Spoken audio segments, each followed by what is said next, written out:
Selamat pagi Ibu, saya Tisna Maudila Trisnawati Danucinde dari kelas 4A2 Ilmu Sosiatri akan mereview ulang materi administrasi pemerintahan desa. Yang pertama saya mulai dari pengertian administrasi desa. Administrasi desa merupakan keseluruhan proses pencatatan data dan informasi mengenai penyelenggaraan pemerintahan desa dalam buku administrasi desa. Yang kedua, menurut Profesor Prajudi Atmosudirjo, ia membedakan administrasi ke dalam dua pengertian, yakni pengertian sempit dan pengertian luas. Pengertian sempit administrasi yang pertama,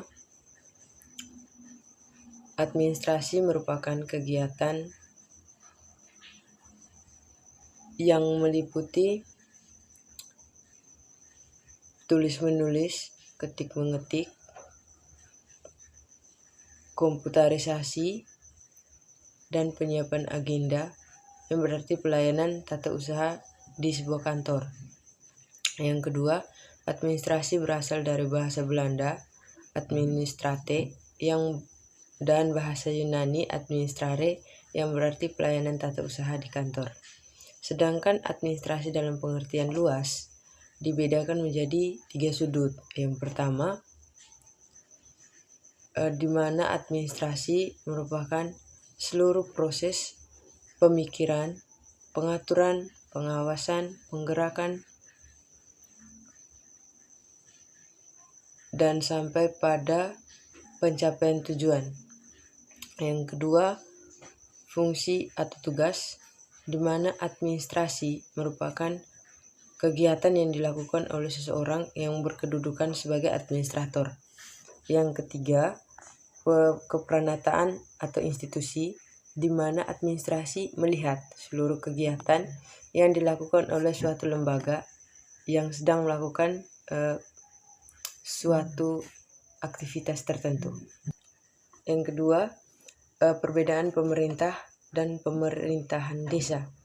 Pemerintah desa adalah sekelompok orang yang secara bersama-sama memikul tanggung jawab terbatas untuk menggunakan kekuasaan.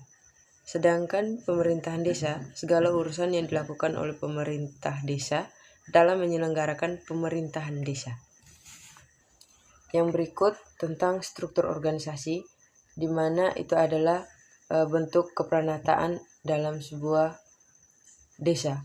Yang pertama, terdapat pemerintah desa, di dalamnya terdiri dari kepala desa dan perangkat desa, di mana di dalam perangkat desa itu tuh terdapat sekretariat yang dipimpin oleh sekretaris desa dan dibantu oleh 3 KUR yang sebagai staf sekretaris desa.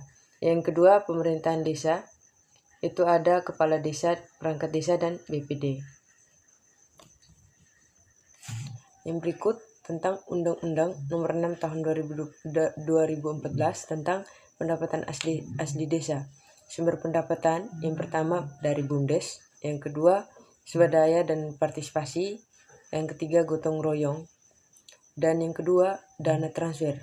Yang pertama dari pusat atau APBN yang menghasilkan dana desa. Kedua, provinsi atau APBDes, bantuan pemerintah. Yang ketiga, kabupaten kota atau APBD kabupaten kota, yakni alokasi dana desa, pembangunan, dan badan himpunan pajak. Manajemen pelayanan publik di desa. Yang pertama, melayani kebutuhan masyarakat seperti surat keterangan domisili, surat keterangan tidak mampu, dan surat keterangan usaha. Dan ada juga surat-surat keterangan lainnya yang dibutuhkan oleh masyarakat. Itu sesuai pelayanan publik, memberikan sesuai dengan apa yang dibutuhkan masyarakat. Yang berikut sistem penggajian dan pengangkatan perangkat desa maupun kepala desa.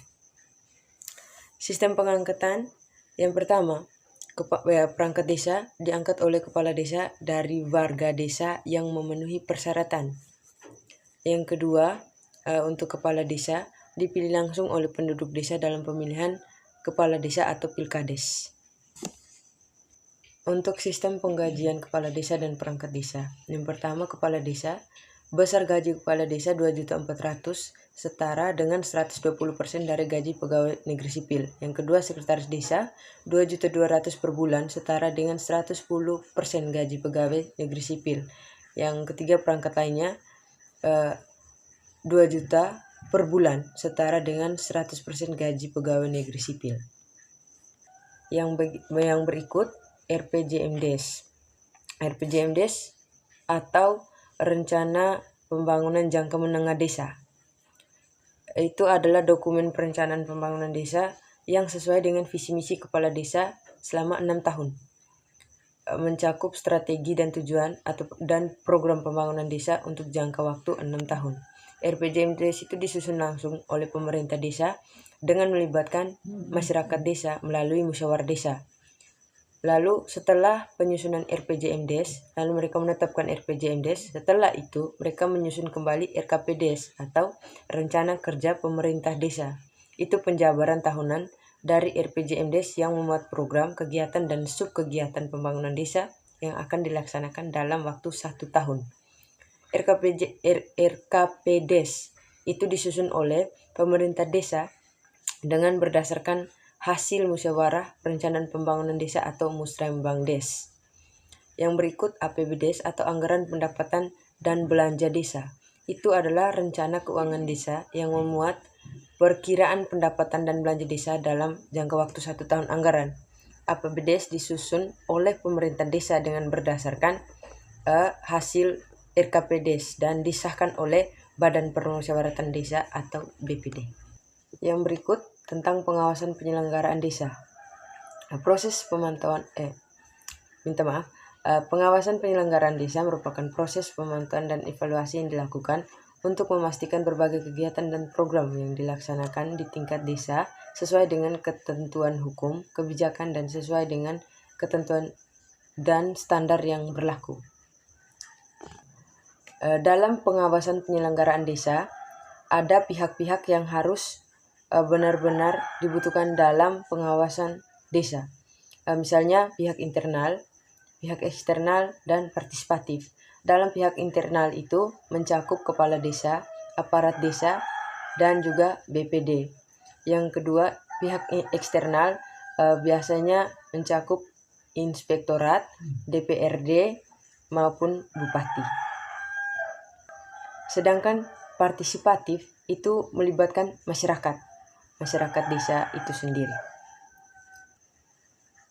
Dalam pengawasan penyelenggaraan, adapun pengawasan yang dilakukan oleh jurnalis atau media sosial, tetapi dia tidak terjun langsung, dia hanya mendengar informasi dari pihak pengawas, lalu ia membuat berita dan mengeluarkan berita tersebut.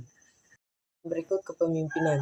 Merupakan kemampuan untuk mengarahkan, memotivasi, dan menginspirasi orang lain dalam mencapai tujuan bersama. Kepemimpinan kepala desa merupakan peran penting dalam menjalankan pemerintahan di tingkat desa. Seorang kepala desa harus bertanggung jawab atas aspek-aspek kehidupan di dalam desa. Aspek kehidupan dalam masyarakat desa mulai dari pembangunan, kesejahteraan sosial, hingga penyelesaian masalah-masalah lokal. Itu yang harus diperhatikan oleh seorang kepala desa. Itu saja yang bisa saya jelaskan sejauh ini. Saya mengucapkan banyak terima kasih.